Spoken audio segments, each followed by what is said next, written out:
Yang Constantino and Yan Asuncion Love Story.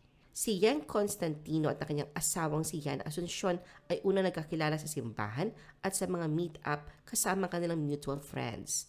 Inamin ni Yang na hindi niya agad naalala si Yan sa mga unang pagkikita nila hanggang sa isang araw sinabi ng kanilang kaibigan na pareho silang mahilig sa pusa.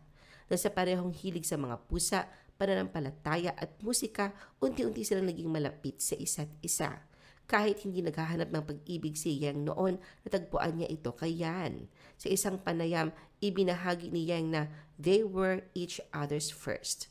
Makalipas lamang ang ilang buwan ng pagiging magkasintahan, sila na-engage at nagpakasal noong Valentine's Day taong 2015 sa isang intimate garden wedding sa Hacienda Isabela, Tagaytay. Matapos ikasal, naging mas matamis ang kanilang pagsasama. Makikita sa kanilang Instagram na sila hindi lang mag-asawa kundi matalik na magkaibigan.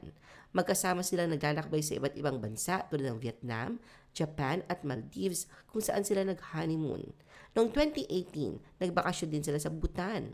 Samantala, muling pinagtibay nila Yang at Yan ang kanilang pagmamahalan sa pamamagitan ng renewal of vows para sa kanilang 10th anniversary bilang mag-asawa. Ibinahagi ni Yang sa Instagram noong February 6, 2025 ang mga larawan mula sa seremonya na ginanap sa The Emerald Events Place sa Antipolo City.